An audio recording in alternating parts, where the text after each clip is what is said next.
జై శ్రీరామ్ భక్తులారా, బాగున్నారా? ఈరోజు తెలిసింది నాకు ఎన్ని అట్రాక్షన్స్ ఉన్నాయో. ఈరోజు టాపిక్ అనేది ఏమీ లేదు, జస్ట్ మీతో మాట్లాడదామని మాత్రమే వచ్చాను. ఈరోజే తెలిసింది నాకు. ఒకసారి మనం అందరం ఆలోచిస్తే ఎన్ని రకాల అట్రాక్షన్స్ ఉన్నాయి లోకంలో అనేది మీకు అర్థమవుతుంది. అట్రాక్షన్స్ ఏంటి అంటే, ఆ అట్రాక్షన్స్ని క్రియేట్ చేసింది ఎవరు? మనం కాదు, దేవుడే క్రియేట్ చేసి వాటన్నిటినీ మనకు ఇచ్చాడు. ఆ అట్రాక్షన్స్ ఏంటో మనం చూద్దాం. ఇప్పుడు మీ అందరికీ నేను లిస్ట్ చదివి వినిపిస్తాను. ల్యాండ్స్ ఉన్నాయి, బిల్డింగ్స్ ఉన్నాయి, కార్స్ అండ్ బైక్స్ ఉన్నాయి, గర్ల్స్ ఉన్నారు, గర్ల్స్కి బాయ్స్ ఉన్నారు, మనీ ఉంది.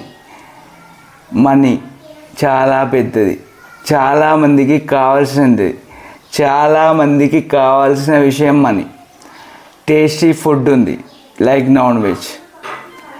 గోల్డ్ అండ్ ఆర్నమెంట్స్ ఉన్నాయి, గోల్డ్ ఆర్నమెంట్స్ ఉన్నాయి.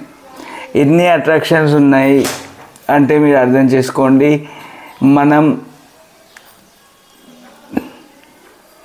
ఇన్ని అట్రాక్షన్స్ ఉన్నాయి.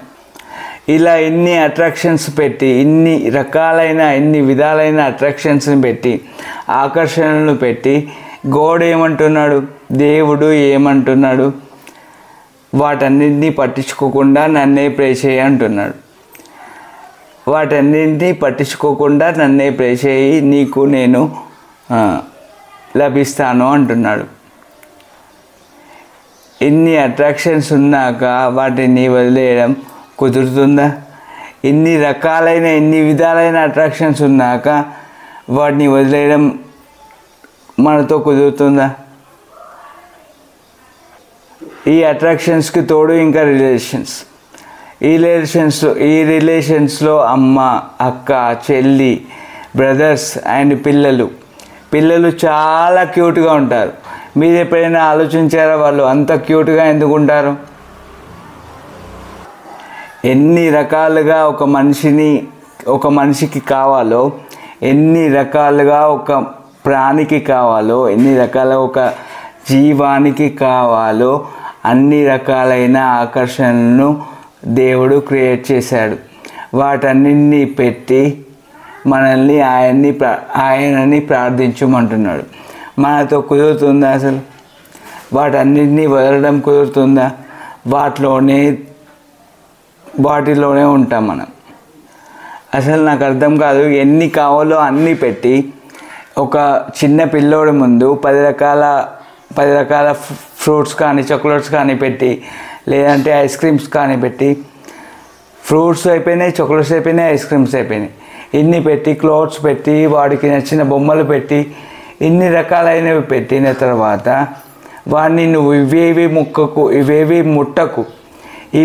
ముట్టకు, నేనే ఇచ్చాను కాబట్టి నువ్వు నా దగ్గరికే రా అంటే వాడు వస్తారా? అందులో ఉన్నవి ఏదో ఒకటి తీసుకుంటారు. సో మన పరిస్థితి ఆ చిన్న పిల్లవాడి పరిస్థితి లాంటిది. ఆలోచించండి, కళ్ళ ముందు ఇన్ని అట్రాక్షన్స్, ఇంత ఫుడ్, ఇంత మనీ, ఇన్ని రకాలైన గోల్డ్ ఆర్నమెంట్స్, ఇంత క్యూట్ చిన్నపిల్లలు, ఇంత క్యూట్ లేడీస్ ఉంటే మనం ఎందుకండి దేవుని సైడ్ వెళ్తాం? అసలు ఇన్ని కనిపిస్తున్నప్పుడు కనిపించిన దేవుని సైడ్ వెళ్ళడం ఎలా కుదురుతుంది? ఇంతవరకు ఎవరికి కనిపించలేదు. ఆ దేవుడు ఎలా ఉంటాడో ఇంతవరకు ఎవరు చూడలేదు. అలాంటి దేవుని సైడ్ వెళ్ళడం, ఇన్ని కనిపించే వస్తువుల్ని వదిలేసి అటు సైడ్ వెళ్ళడం ఎలా కుదురుతుంది? మీరు ఎప్పుడైనా ఆలోచించారా? అసలు పిల్లలు అంత క్యూట్గా ఎందుకుంటారు? చాలా క్యూట్గా ఉంటారు. వాళ్ళని చూడగానే నవ్వుతాం. మనకి ఎంత కోపం ఉన్నా సరే వాళ్ళని చూడగానే నవ్వుతాం. అంత క్యూట్గా ఉంటారు. అంత క్యూట్గా లేడీస్ కూడా ఉంటారు. అంత క్యూట్గా వాళ్ళు ఎందుకుంటారో ఎప్పుడైనా ఆలోచించారా? మనలా నార్మల్గా ఎందుకు లేరు? నేను అబ్బాయిని, నాలా నార్మల్గా ఎందుకు లేరు? మళ్ళా నార్మల్గా కూడా ఉండొచ్చు కదా, వాళ్ళు ఎందుకు క్యూట్గా ఉన్నారు? దాన్నే అదే విష్ణుమాయ, యోగమాయ అంటారు కదా, యోగమాయ లేకపోతే విష్ణుమాయ. మనల్ని మోహపెట్టాలి. మనల్ని మోహపెట్టకపోతే మనం ఆయనను చేరుకోవడానికి కావాల్సిన అన్ని ప్రయత్నాలు చేస్తాం కదా. సో ఆయనను చేరుకుంటాం కదా.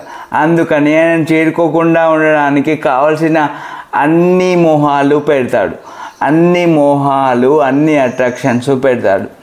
అన్ని అట్రాక్షన్స్ పెట్టిన తర్వాత మనం ఆయనని చేరుకోమంటే ఎలా చేరుకుంటాం?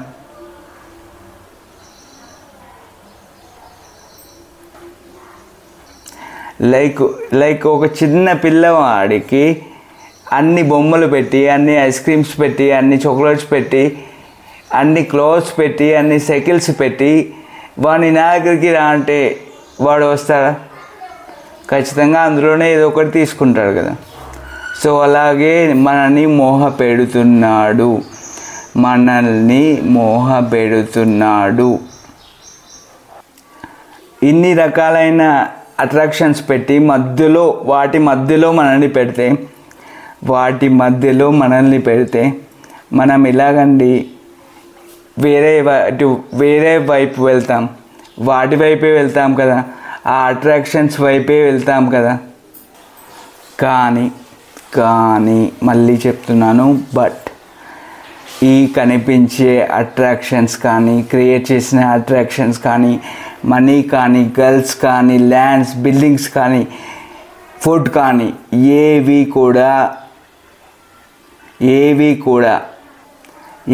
కూడా నిజం కాదు. అవి ఏవి నిజం కాదు. మనకు కావాల్సింది కనిపించేది కావాల్సింది వేరు, కనిపిస్తున్నది వేరు.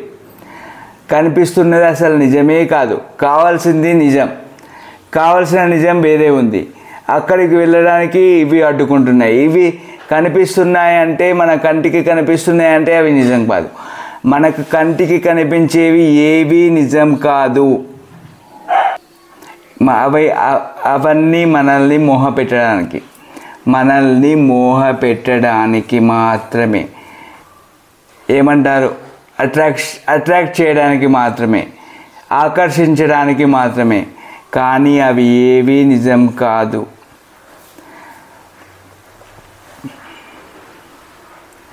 అసలు విషయం మనం ఎక్కడి నుంచి వచ్చామో ఇక్కడికి. ఇప్పుడు నేను అమ్మ కడుపులోకి రాకముందు ఎక్కడో ఉంటాను కదా. ఎక్కడో ఉన్నవాడిని అనే విషయం నాకు గుర్తుంటుందా? ఉండదు. నాకు గుర్తు లేకుండా చేసింది ఎవరు? చనిపోయిన తర్వాత జీవుడు ఎక్కడికి వెళ్తాడు? వాడికి గుర్తుంటుందా? ఉండదు. వాడికి గుర్తుండేది ఏంటి? ఆ జీవుడు మళ్ళీ పుట్టినప్పుడు గుర్తుండదు. చనిపోయాడు కాబట్టి మనం అడిగితే వాడు ఏం చెప్పడు. సో కానీ ఆ జీవుడికి మాత్రం తెలుస్తుంది వాడు నరకానికి వెళ్ళాడో స్వర్గానికి వెళ్ళాడో అని. ఖచ్చితంగా తెలుస్తుంది వాడికి. ఇలాంటి ఎన్నో రకాలైన అట్రాక్షన్స్ని, ఆకర్షణల్ని మనకు చూపించి మనం దేనికోసం పుట్టామో దాన్ని మర్చిపోయేలా చేస్తున్నాడు దేవుడు. అది చేసిన తర్వాత ఏమంటున్నాడు? నువ్వు వాటిని పట్టించుకోకు, నన్ను శరణు వేడు, నేను కరుణిస్తాను అంటున్నాడు. అది ఎలా కుదురుతుందండి? మనకి ఇన్ని అట్రాక్షన్స్ ఉన్నాక, మనం ఎన్ని ఆకర్షణలు ఉన్నాక వాటి వైపే వెళ్తాం కదా. ఎగ్జాంపుల్ చిన్నపిల్లాడి ఎగ్జాంపుల్లా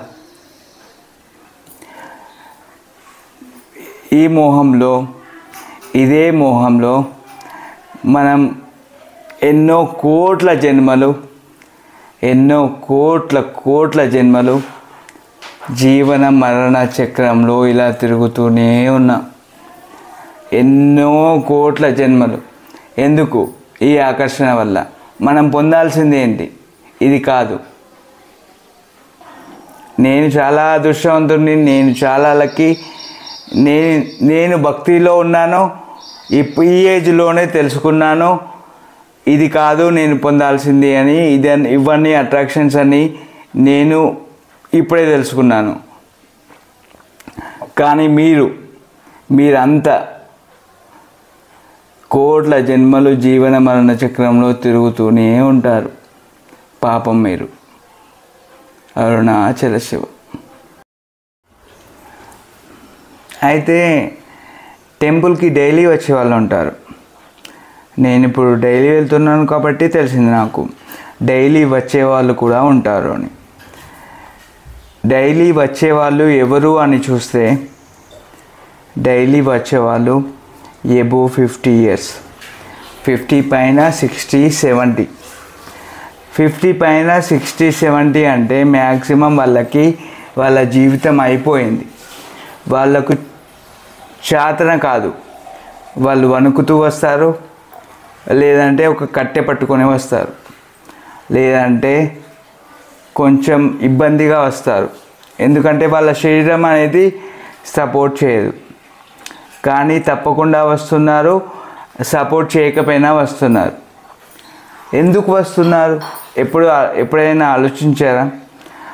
వాళ్ళు అలా రావడానికి కారణం ఏంటి? అసలు వాళ్ళు ఎందుకు వస్తున్నారు? వాడి లైఫ్ అయిపోయింది. వాడి లైఫ్ అయిపోయిన తర్వాత వాడు ఎందుకు వస్తున్నాడు? మీరు ఆలోచించండి ఒకసారి. వాళ్ళందరికీ తెలిసింది లైఫ్లో ఏమీ లేదు అని ఇలా వెనక్కి చూసుకుంటే అర్థమైంది వాడికి. ఏంటి, ఇంతవరకు నేను పీకింది ఉంది కదా, ఆ పీకిందంతా వేస్టు. పీకాల్సింది ఇది కాదు, చేయవలసింది ఇది కాదు, చేసింది అంతా వృధా.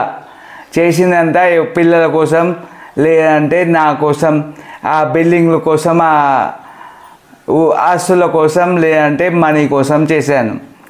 నా కోసం, నా జీవుడి కోసం నేనేమైనా చేసుకున్నానా అని ఆలోచించి వాళ్ళు దైవ భక్తిలో ఉన్నారు, డైలీ వస్తున్నారు. వాళ్ళకి 70 ఇయర్స్ కానీ 60 ఇయర్స్ కానీ వచ్చాక తెలిసి వచ్చింది, బుద్ధి వచ్చింది అని చెప్తే సరిగ్గా ఉంటుంది. బుద్ధి వచ్చింది అని చెప్దామా? ఆ ఏజ్లో వస్తున్నారు, రోజు వస్తున్నారు, రోజు దేవుని దర్శనం చేసుకున్నారు. వాళ్ళు కొంచెం పుణ్యాన్ని చేసుకుంటున్నారు.